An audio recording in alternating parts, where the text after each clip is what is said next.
네, 오늘도 우리를 이끌어 주신 하나님께 진심으로 감사드립니다. 예담 새벽 기도에 예수님을 닮고자 본받아 하나님, 하나님께서 주신 사명의 길을 가고자 우리가 이 자리에 함께하고 있습니다. 오늘은 사랑하는 이들 제26장 그리스도의 봉사에 관하여 함께 하나님 말씀을 나누고자 합니다. 마태복음 9장 35절 말씀 가운데 예수께서 모든 도시와 마을에 두루 다니사 그들의 회당에서 가르치시며 천국 복음을 전파하시며 모든 병과 모든 약한 것을 고치시니라 했습니다. 예, 예수님께서 하신 사역 세 가지 사역을 말씀하십니다. 어, 바로 가르침, 그리고 전도, 그리고 치유.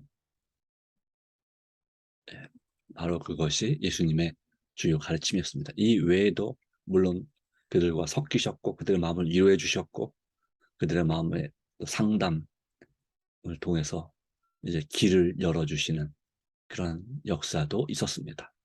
또한 죽은 자를 살리시는 역사가 있었죠. 귀신을 쫓아내시는 일도 하셨습니다.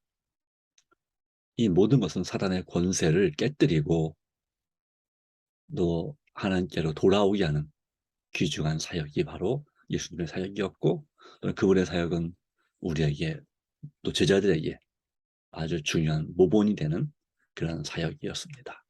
그분의 봉사에 대하여 살펴보도록 하겠습니다. 예수님에 대한 그 광야에서 시험에 실패한 후 사단은 그의 부하들과 더불어 특별한 회의를 열었습니다. 저희가 하나님의 아들을 끝내 이기지 못한 것에 대하여 낭망하고 분을 참지 못했습니다. 그들은 자신들이 반드시 더욱 간교해야 될 것과 전력을 다해 주의 백성들에게 그분이 세상의 구주임을 믿지 않도록 충동하고 예수께서 그 자기의 사명에 실망하도록 하기로 작정하였습니다.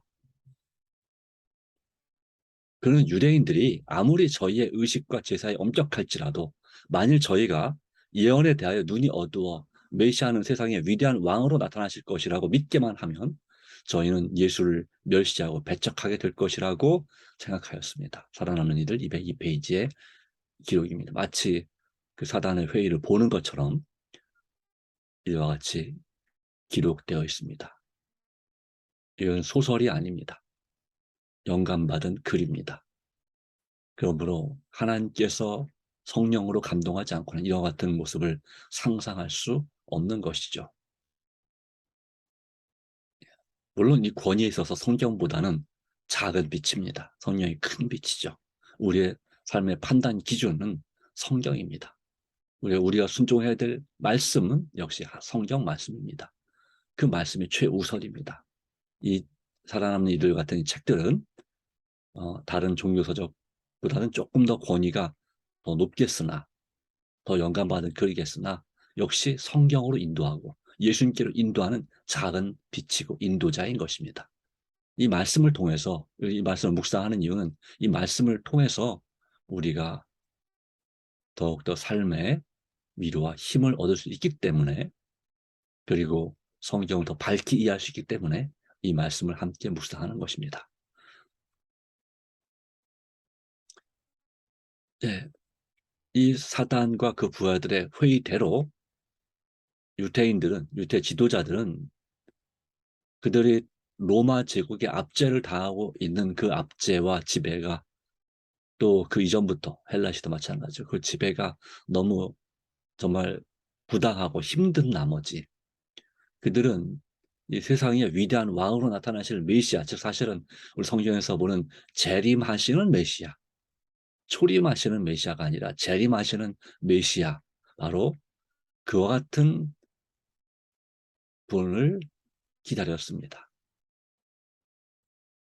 그래서 초림하셔서 고난당하시고 십자가에 돌아가시는 그러한 메시아에 관한 사상은 빠지고 다만 이 땅에 사람으로 탄생하신다는 아기로 탄생하신다는 바로 그 말씀만 믿었죠. 그 재림하시는, 그러니까 구름 타고 이 땅에 영광 중에 오시는 그런 메시아를 기다렸다기보다는 그렇게 사람으로 태어나셔서 바로 베들레헴에서 다윗의 자손으로 태어나셔서 그것까지만 이제 갖고 그의 하시는 사역은 정치적인 메시아, 온 세상을 통치하고 다스리시는, 철장으로 다스리시는 그런 왕으로서의 메시아를 기다린 것입니다. 이 메시아는 헬라어로 번역하면 그리스도죠. 바로 그리스도를 기다린 것입니다. 그런 면에서 사탄의 이런 작전은 어느 정도 성공을 거두었다고 볼 수 있겠습니다. 사단은 아직도 구원의 위대한 예수님의 계획이, 하나님의 계획이 실패하기를 바랐습니다. 그는 백성들의 마음을 완고하게 하고 예수께 대하여 악한 감정을 품게 하기 위하여 있는 힘을 다했습니다. 그는 예수를 하나님의 아들로 받아들이는 사람이 거의 없도록 하여 그토록 적은 무리를 위하여 예수께서 그토록 큰 고난과 희생을 할 필요가 없다고 생각하도록 하려고 하였습니다. 그러나 살아있는 이들 203페이지 보면, 그러나 예수를 하나님의 아들로 받아들이고 그를 저희의 영혼을 구원하실 자로 믿는 사람이 단 2사람밖에 없었다 할지라도 주께서는 그 계획을 실행하셨을 것임을 나는 보았다 했습니다. 어떤 다른 구절은 한 사람만, 이와 같은 예수님을 하나님의 아들로 받아들이고 그를 저희의 영혼을 구원하실 자로 믿는 사람이 단 한 사람밖에 없었을다 할지라도 주께서 그 계획을 실행하셨을 것을 기록하고 있습니다. 예루살렘에서 구원, 의인 한 사람만 얻으면 그 예루살렘을 멸하지 않겠다는 성경의 말씀과 같은 것입니다. 그러나 소돔 고모라는 의인 10명이 없어서 멸망을 당했지만 예루살렘은 의인 1명이, 제대로 된 의인 1명도 거의 없어서 멸망을 당했습니다. 예레미야 빼고는 없었죠. 안타까운 일이지만, 자, 그렇습니다. 이 말씀 우리가 기억할 필요가 있겠습니다. 단 2사람밖에 없다 할지라도, 또는 1사람밖에 없었다 할지라도 주께서는 십자가에 돌아가시는 예수님의 바로 그 구원을, 그 계획을 실행하셨을 것이다. 사탄이 아무리 그 계획을 실행하지 못하게 방해할지라도 그토록 적은 무리를 위해서 예수께서 그토록 큰 고난을 희생하실 필요가 사단은 없다고 생각했지만 하나님은 있다고 생각하셨다 하는 것입니다. 이것이 하나님의 세상을 이처럼 사랑하신 그 사랑입니다. 그 사랑을 본받아 우리도 그렇게 사랑하는 사람이 되기를 간절히 바랍니다. 예수께서는 고통을 지배하는 사탄의 능력을 깨뜨리심으로 당신의 사업을 시작하셨습니다. 네. 고통을 지배하는 사탄의 능력을 깨뜨리심으로. 그분의 봉사는 바로 사탄의 그 역사와 반대가 되는 삶이었습니다. 사탄은 이기적인 삶을 살기 원합니다.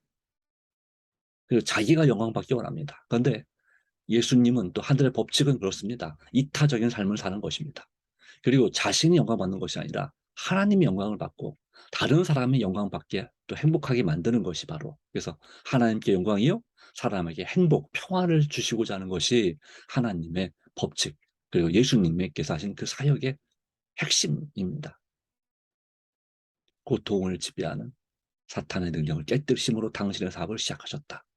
그는 병든 자에게 건강을 회복하시고 눈먼 자를 보게 하시고 절름발이를 고쳐 기뻐 뛰며 하나님께 영광을 돌리게 하였습니다. 그는 여러 해 동안 사탄의 잔악한 권세에 매여 연약했던 자들을 고치사 건강하게 하셨습니다.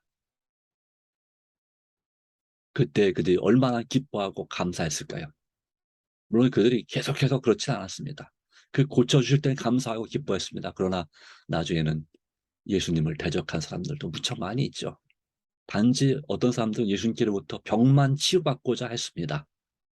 죄를 회개하고 병만 치료받고자 했습니다.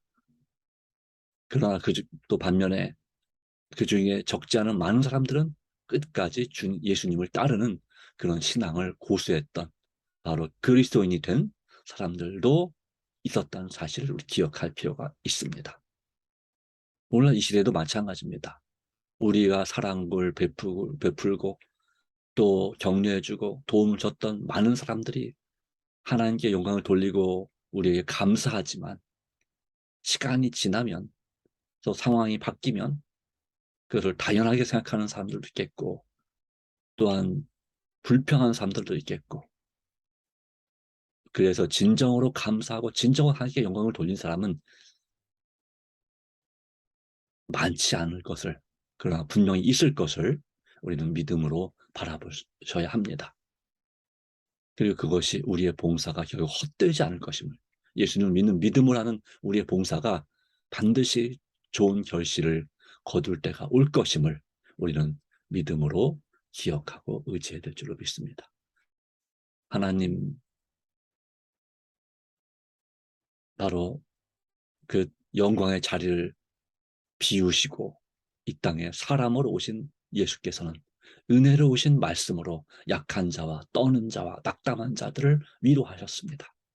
우리도 마찬가지 그분의 은혜로우신 말씀을 의지해서 우리 주변의 약한 자와 두려워 떠는 자와 낙담한 자들을 위로할 필요가 있습니다. 특별히 아프신 분들, 병실에 계신 분들 그런 분들을 위로할 필요가 있습니다.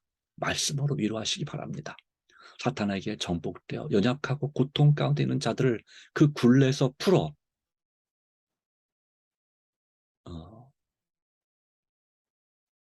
예, 유신의 건강과 기쁨과 행복을 얻을 수 있도록 하셨다. 이 번역상에 잘 안 쓰는 단어지만 새로운 건강과 기쁨과 행복을 얻을 수 있도록 하셨다라는 것입니다. 또는 치유의 건강과 기쁨과 행복을 얻을 수 있도록 하셨다는 사실입니다. 고통 가운데서 풀어주셔서 진정한 그런 기쁨을 얻게 하고자 했습니다. 사단의 권세를 깨뜨리시는 특별히 그 가장 큰 강력한 모습은 죽은 자를 일으켜 살게 하셔서 하나님의 크신 능력이 나타남을 인하여 하나님께 영광을 돌리게 했습니다. 적어도 3명의 사람, 죽은 나사로, 또 회당장 야이로의 딸, 나인성 과부의 아들을 살리셨습니다. 그는 자기를 믿는 사람 모두에게 큰 일을 행하셨습니다. 위대한 일을 행하셨습니다. 오늘날도 마찬가지입니다. 오늘 우리에게도 다가오셔서 우리의 약한 마음, 떠는 마음, 낙담한 우리 마음에 위로를 주시고 은혜로운 말씀으로 오늘의 말씀 포함해서 정말 은혜로운 말씀으로 우리를 위로하시고 우리 바로 예수님 믿는 사람 모두에게 오늘날에도 역시도 큰 일을 행하시는 것입니다. 큰 구원을 이루시는 것입니다. 놀라운 치유를 허락하시는 것입니다. 진심을 믿고 그분께서 주신 건강 법칙을 따라갈 때 우리는 주님 안에서 회복을, 치유를, 그리고 기쁨을, 행복을 경험할 수 있게 되는 것입니다. 이 말씀 의지하여서 주님 안에서 용기를 내시고 정말 하나님과 동행하는 우리 삶이 되기를 간절히 바랍니다. 그리스도의 생애는 자비와 동정과 사랑의 말씀과 또는 행동으로 가득 찼습니다. 공생애를 시작하기 전 30살까지의 예수님의 삶도 이러하였고요. 그래서 그가 때때 그런 말씀을 기록이 있습니다. 그가 먹는 매일의 식사 중에 일부를 이렇게 썩지 않는 잘 부패되지 않은 그런 많은 것들이겠죠. 모아두었다가 자기보다 훨씬 더 어렵고 굶주리고 그리고 정말 노예처럼 살아가고 있는 사람들이나 죄수들이나 그런 사람들에게 몰래 그 자기의 아껴둔 먹을 것을 쥐어주었다라고 하는 거죠.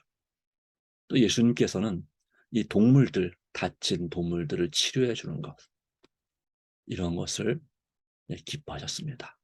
또 슬프고 괴로운 사람들에서 노래를 불러주고 하나님 말씀을 들려주는 일을 예수님이 30세가 된 공생애를 시작함으로써 그때부터 공식적으로 하셨다기보다는 그 전에도 이와 같은 사랑과 동정과 사랑의 말씀 또는 행동으로 그렇게 활동하셨습니다.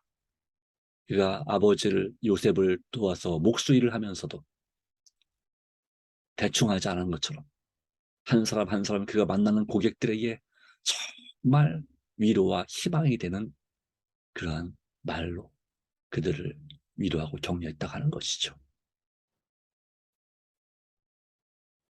그분은 항상 자기에게 나오는 자들의 슬픔을 귀담아 듣고 그것들을 없애주셨습니다.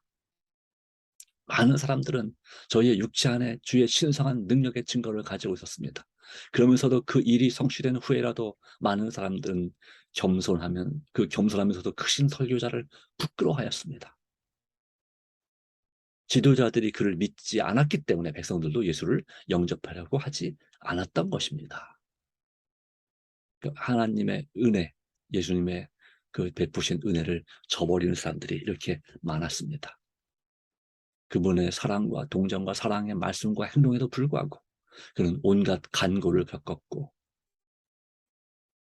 슬픔을 아는 사람이었습니다. 이사야 53장의 말씀처럼 우리의 고통과 아픔을 아시는 분이십니다. 바로 그런 주님을 우리가 믿고 있습니다. 어떤 상황에서도 우리의 질병과 고통과 그 슬픔을 아시는 우리 주님, 바로 성육신하셔서 사람이 되신 완전한 하나님이심에도 불구하고 완전한 사람이 되신 우리 예수님을 우리가 의지함으로 바로 그분을 믿는 믿음으로 우리가 사는 것입니다. 그분을 믿는 그분의 이 같은 사랑과 동정과 사랑의 말씀의 행동, 바로 그것이 우리에게 율법의 의가 돼서 믿음의 의가 돼서 우리가 하나님의 자녀가 되고 또한 믿음으로 살아가는 그런 사람이 되는 것입니다. 바로 이 일을 위해서 주께서 이 땅에 오신 것이죠. 십자가에 달려 돌아가시기 전에도 예수 그리스도의 생애는 우리의 마음과 우리의 상황과 형편을 너무너무 잘 아는 그러한 삶을 사셨다고 하는 것입니다. 그리고 격려해 주셨죠. 도와주셨죠. 바로 이 예수 그리스도의 권세와 능력은 오늘 이 시대에도 바로 2000년 전에 이 땅에서 행하셨던 그 능력과 말씀의 은혜가 여전히 오늘 우리에게도 동일한 능력으로 역사하시는 것입니다. 우리가 그분을 직접 얼굴과 얼굴을 대하여 볼 수는 없습니다. 그러나 우리는 말씀을 통해서 예수님을 만날 수 있습니다. 성령의 충만함을 날마다 우리가 구하는 기도를 통해서 예수께서 우리 마음에 임재하시고 살아계실 수 있습니다. 예수님을 내 안에 모시는 성전이 될 수가 있습니다. 그분의 말씀을 내 안에 십계명처럼 계명을 이제 우리 마음에 기록하시다는 그 말씀처럼 우리 마음속에 하나님의 말씀이 새겨지고 기록될 수 있습니다. 그 말씀을 귀담아 듣는 우리가 되기를 간절히 바랍니다. 요한복음 3장 16절입니다. 하나님이 세상을 이처럼 사랑하사 독생자를 주셨으니 이런 그를 믿는 자마다 멸망하지 않고 영생을 얻게 하려 하심이라. 다 같이 머리 숙여 기도하겠습니다. 하나님, 오늘 우리에게 주신 놀라운 은혜와 베푸신 사랑을 인하여 진심으로 감사드립니다. 비록 우리가 주님 앞에 많이 부족하지만 주님 안에서 우리에게 새 힘을 주시고 은혜 주심을 인하여 감사드립니다. 살아계신 주의 영을 부어주시고 예수 그리스도를 묵상하고 그분의 가르치심과 그분의 우리를 깨닫게 하심과 그분의 치유하심을 경험하면서 살아가는 우리 삶이 되게 하여 주시옵소서. 사단의 권세가 너무나 강하고 유혹이 너무 심합니다. 그러나 주님 안에서 우리가 포기하지 않고 절망하지 않고 낙심하지 말 것은 우리를 얼마든지 돕게 하시고 우리에게 위로가 되시는 예수 그리스도가 우리의 주님이시고 우리의 형님이시고 우리의 오빠가 되시기 때문입니다. 우리를 형제라 부르기를 부끄러우냐 하지 않으신 히브리서 2장의 말씀처럼 그와 같은 하나님의 예수님의 은혜를 또 하나님의 사랑을 다시 한번 생각하게 해주심을 인해 감사드립니다. 오늘도 우리 자신과 우리의 가족과 우리의 모든 계획을 주님 앞에 맡기고 우리의 자아를 아버지 앞에 굴복하오니 주님의 은혜로 받아주시고 우리의 모든 죄된 습관을 고쳐주시며 승리하는 삶을 살게 해주시고 주님의 음성에 귀를 기울여 올바른 선택을 할 수 있도록 도와주시며 성령의 충만함을 부어주시옵소서. 오 주님 살아계신 주의 영을 부어주셔서 내게 능력 주신 자 예수님을 통하여 예수 그리스도를 통하여 무엇인지 할 수 있는 그런 삶이 되게 하여 주시옵소서.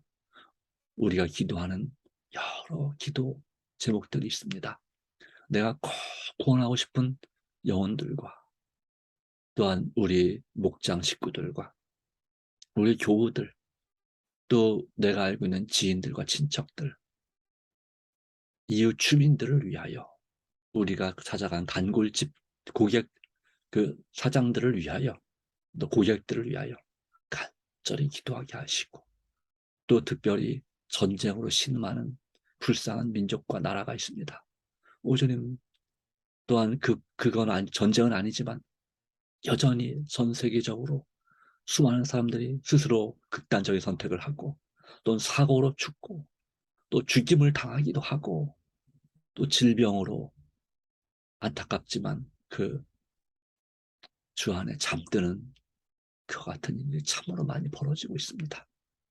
또 부상을 당하고 장애를 입는 그런 경우는 말할 것도 없이 무수하게 많습니다. 오직 이 불행한 세상을 어느 때까지 주께서 두고 보시겠습니까?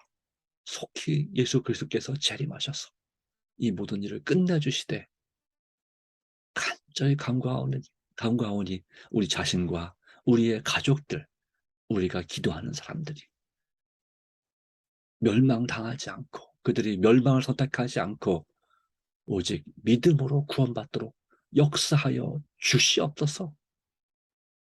예수님의 이름으로 간절히 기도드리옵나이다. 아멘. 네, 감사합니다. 오늘도 주님의 은혜와 돌보심이 함께 하기를 간절히 바랍니다. 개인 기도로 새벽 기도를 마치도록 하겠습니다. 감사합니다.